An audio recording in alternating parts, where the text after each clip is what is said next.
story that we found interesting enough that on this day we felt the need to have this conversation. Shedeur Sanders is making headlines for all the wrong reasons. A pair of speeding citations. He was stopped by police on Tuesday for allegedly going 101 miles an hour in a 60-mile-an-hour zone. And we learned yesterday that he had been stopped on June 6th for going 91 in a 65, and he also didn't appear in court for that first citation, and he was fined for that. So let us bring in a football crew that we put together for you this morning here. Mike Tannenbaum, Dominique Foxworth, and Dan Graziano. Now we'll start with you. I know you have been making some phone calls. This is a player we've talked so much about for so many reasons over the last couple of months and beyond that. What were you hearing yesterday? So, I mean, a couple things. One, let's not underrate the alleged infraction. People want to say it's not a big deal. It is a big deal. You're driving around greater Cleveland, Ohio at 100 miles an hour. You could literally kill someone, and that's not being dramatic. Henry Ruggs was in the news this week on special release talking to try and convince people to help them avoid the tragic mistake that he made. Now, that said, you don't want to sit here and be a scold either. He's 23 years old.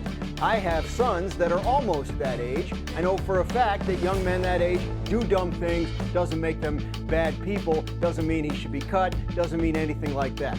If you're the Browns, you're sitting with Shedeur Sanders and you're saying, look, man, you can't do this. When you're out in the community, you represent us, you represent our franchise. Everything you do matters, reflects on us as coaches, as a front office, as your teammates. So that's part of what they're giving him at this point. The question is, of course, does he learn from it going forward? And as it pertains to his standing on the football team and in the NFL, the thing people have to remember, he's a fifth-round pick. Not every fifth-round pick makes the team. He has to perform at a high level, and in that situation, you don't get a lot of rope in terms of what the organization or what the league will put up with in terms of your behavior away from the facility. So hopefully he's learning from this and the mistakes won't be repeated, and he can focus on just trying to make the team and be the starting quarterback as soon as possible. Mike T., if you were running that organization as you did in two different places, what would you say to him? I would say, as Mark Schlereth used to describe preseason games, it does. Oh no. Okay, counts, but it matters, and here's why.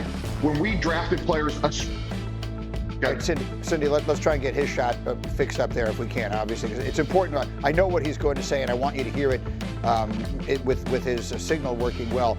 Dominique, the question I will come to you with very simply, as a longtime player and one who's been around and all the rest of that. Like sometimes I'll say, is this something or is this nothing? I shouldn't use the word nothing, as Graziano pointed out. Yeah. It's most certainly not nothing. But from a football perspective, how much of a big deal should we make of this?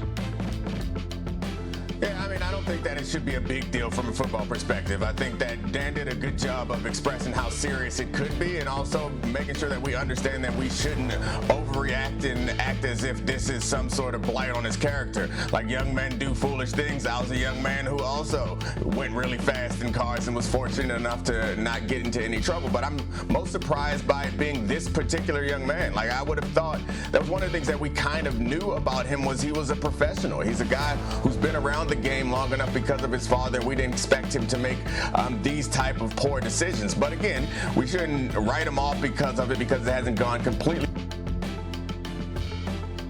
So we're having that kind of morning here, I see. So we've lost Dominique. Now let's try Mike Tannenbaum again in this game of whack-a-mole to see whose signal is working this morning. Mike T., we'll try it again. What would you say to him if you were the GM now in Cleveland? I would say, look, when we bring him in as the head coach or the quarterback, you're the most important employee of a $6 billion enterprise, and how you handle things on and off the field matter. And Mark Schlereth used to say, Greeny, preseason games, they don't count, but they matter, and how you comport yourself off the field matters. And to have this happen twice would be a concern. It's not the end of the road, but let me bring you into what typically happens at the end of this time of year. You set your roster and your initial sort of reps for training camp. And if they're sitting there in Cleveland, Greeny, and they're saying Dylan Gabriel's a third-round pick, he's done well, Shedeur Sanders has done well on the field, but he's had these two issues off the field, albeit minor, they'll give more reps to Dylan Gabriel. Remember, every general manager has one formula on their board. Production equals tolerance. And as Graz mentioned, he's a fifth-round pick. He has not produced yet. Go ahead, Dominique. We've got you back again. Finish up your thought, if you would. Yeah, I think you should just ask questions of Dan Graziano, but hopefully my signal holds on. I think that it's what it always comes down to in football is how good can you play. Shedeur, we're hearing about practice things. We don't know how good he actually is going to be. If he plays really well, then obviously they're going to keep him. They'll deal with these relatively minor infractions as long as he's able to produce. And I'm really shocked that this is the particular player that is having the issue, because we always thought of him as a guy who's been around the game and a very professional guy who's going to make these decisions and has dealt with this type of spotlight since he was on reality shows as a teenager. So I'm a little surprised by it, and I think that it's probably not going to be a huge issue for him. It really boils down to how many touchdowns he's going to be able to throw, honestly. Graziano, put a ribbon on it. Yeah, I think that's the key, but he's not starting from a position of strength in that regard. He's not, just to use an approximate example, his father, who was the 5th overall pick in the draft, one of the greatest talents the game has ever seen.